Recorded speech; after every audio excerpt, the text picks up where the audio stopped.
Muriel Hennequin, bonjour. Vous êtes le fondateur de Vocalib. Jean-Guillaume, bonjour.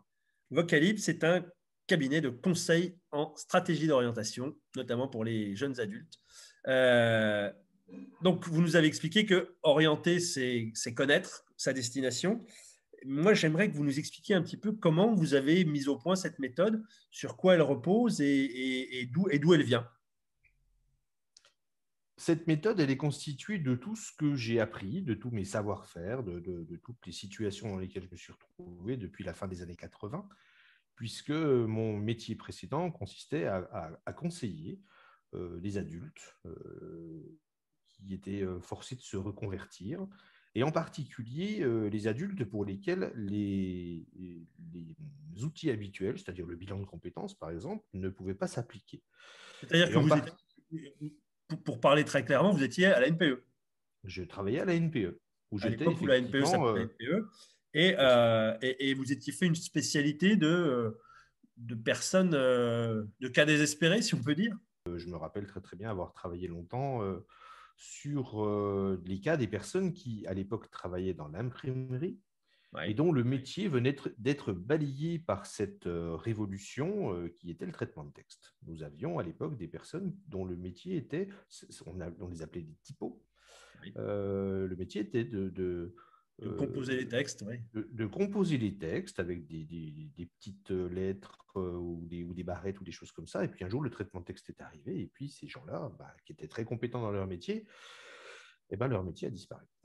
En tout cas, on pouvait exploiter aucun de leurs passés professionnels. Donc, il Voilà. fallait repartir sur d'autres bases, non pas ce qu'ils savaient faire, mais à un moment, ce qu'ils avaient envie de faire. C'est-à-dire vers quel projet ils avaient envie de se diriger, parce que Ouais. malheureusement, c'était la seule base qu'on avait. Et donc, à force de chercher des techniques qui permettaient ça, j'ai découvert au Canada des techniques qui sont des techniques de ce qu'on appelle l'éducation au choix, c'est-à-dire faire en sorte, avec des questionnements successifs, de faire apparaître chez la personne des évidences qui font qu'elle va déjà choisir un métier parmi tous ceux qui existent, puis qu'on en déduira son projet de formation, puisque ce métier qu'elle ne connaît pas, il va falloir à un moment qu'elle l'apprenne. Et la responsabilité du consultant que je suis, c'est aussi de ne pas envoyer les gens sur des choses qui ne sont pas réalistes.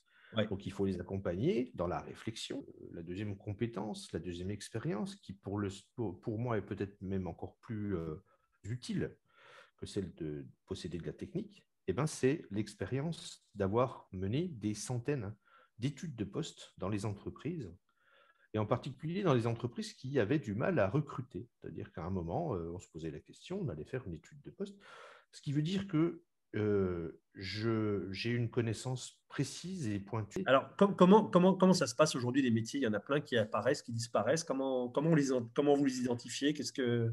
Alors, il y en a assez peu qui disparaissent et il y en a assez peu qui apparaissent, en fait. On est plutôt sur des transformations, c'est-à-dire des D'accord. métiers qui existaient, se transforment à la marge, arrivent à être sur d'autres champs, mais en fait, on n'a pas vraiment d'apparition de nouveaux métiers. On en a quand même. Le domaine d'activité des jeux vidéo, Ouais. c'est quelque chose qui constitue un vrai gisement de nouveaux métiers, des métiers qui n'existaient pas avant. Et notre responsabilité à nous, quand on a en face de nous un jeune adulte qui, lui, généralement, est déjà bien renseigné hein, quand il a ce type de projet, Ouais. eh ben, c'est d'avoir une vision très précise et très objective de ce que sont ces métiers, parce qu'il va falloir avoir avec lui une Donc, ouais, donc non discussion seulement de ce que sont ces métiers, mais comment on y accède, en plus. exactement, et puis de la réalité de ces métiers. Oui. Oui, au Euh, quotidien, oui, quand- le quotidien. qu'est-ce que c'est qu'un community manager? Qu'est-ce que c'est qu'un journaliste spécialisé dans le jeu en ligne? Qu'est-ce que c'est? Voilà, ça fait partie des choses bah, qu'il faut connaître. C'est-à-dire qu'aujourd'hui, on ne peut pas prétendre conseiller un jeune adulte en matière d'orientation scolaire en ne connaissant que la moitié, et encore imparfaitement, des métiers qui existent. Ça n'est pas possible. On ne peut pas dire à un jeune, tu ne vas t'orienter que dans les métiers que je connais moins consultant, parce que Oui. les autres, je ne sais pas trop. Donc, ça nécessite d'avoir en permanence une mise à jour, une connaissance de ces métiers. Alors, bah, voilà, ça nécessite un énorme investissement en temps pour se maintenir à jour en permanence sur tout ce qui existe. la transformation des métiers. Et alors, une fois que donc on a bien compris votre technique et à quoi elle mène, etc. Et quels sont les effets? Est-ce qu'il y a des effets, j'allais dire immédiats, enfin, je sais bien que vous n'avez pas une baguette magique, sur l'ado qui a compris, choisi et réfléchi à son projet, donc au métier qu'il veut faire ou ce vers quoi il se destine?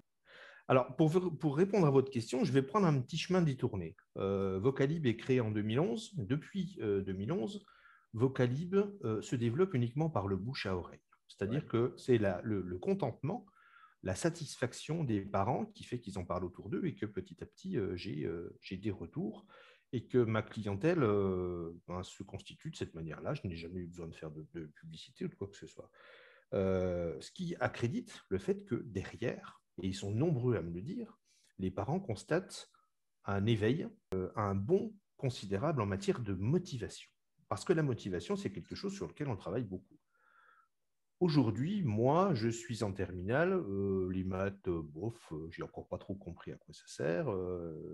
La philo, ça m'embête un petit peu. À partir du moment où on donne du sens à tout ça, on génère derrière un effet qui est un effet qui se retrouve directement dans les notes, dans l'assiduité, dans la motivation, on l'a dit. Les parents me disent deux choses. Ils me disent, qu'est-ce que vous lui avez fait? Je ne le reconnais pas.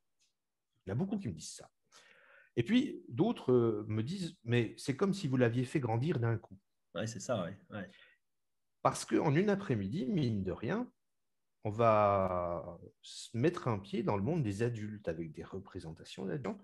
C'est pour ça que cette méthode, elle est issue d'une école de pensée qui est ce qu'on appelle l'éducation au choix. C'est-à-dire qu'on ne va pas choisir pour eux, on va leur apprendre à choisir. Derrière, ça veut dire qu'ils ressortent de notre entretien avec un projet. Ce projet, c'est leur projet. Ouais. Je suis moi garant du fait qu'ils soient réalistes et qu'ils tiennent la route, parce qu'on s'est confronté à tout un tas de choses d'argumentation, d'objectivation. Ce qui veut dire que votre jeune adulte ressort de notre entretien avec son projet, c'est son projet. Il n'a pas subi de pression de la part de ses parents, de ses amis, de ses profs et des choses. Voilà. Il connaît exactement le prix à payer pour la réalisation de ce projet. Ouais. Et on lui donne enfin la responsabilité de son futur. C'est un peu comme s'il avait déjà commencé son premier boulot, en fait. Clairement. C'est qu'il s'est rendu compte qu'être lycéen, c'est un travail en vue d'un autre travail, quoi. C'est ça. Et ça le responsabilise dans le fait que quand il va être confronté à l'expression de sa candidature sur Parcoursup, il va falloir qu'il argumente. Ouais. Il va falloir qu'il donne de la crédibilité à sa candidature. Donc voilà, les effets, c'est cela. Après, on insiste bien sur le fait qu'il n'y a pas de baguette magique. Quand vous emmenez votre enfant, toute proportion gardée, chez le médecin, que le médecin estime qu'il a une angine, qu'il lui fait une ordonnance, et puis que votre fils ne va pas chercher les médicaments à la pharmacie, vous ne pouvez pas penser que c'est la faute du médecin si votre fils a toujours une angine. C'est un petit peu la même chose. C'est-à-dire que les préconisations qu'on fait, ce que j'ai oublié de vous dire peut-être, c'est que chaque bilan Vocalib, qui se fasse en présentiel ou à distance, fait l'objet d'une synthèse écrite, de façon à ce qu'on porte un jalon. D'accord. Voilà ce qui s'est passé aujourd'hui, voilà ce que je vous préconise, voilà ce que vous devez faire, etc., etc. Si vous avez un enfant qui ne le fait pas ou qui le fait à moitié ou qui mange un peu la consigne, derrière, il n'y a pas de secret. Sauf que il y en a finalement très, très peu qui ne suivent pas cette consigne-là parce que c'est leur travail, c'est leur projet, c'est issu de leur effort. Écoutez, c'est très encourageant. J'encourage tout le monde à au moins prendre contact avec vous pour en savoir plus, hein, par le biais de votre site vocalib.fr. On peut vous joindre depuis n'importe où dans le monde. Bien sûr. Et tout est faisable à distance. Merci beaucoup, Muriel Hennequin, et continuez à aider nos jeunes.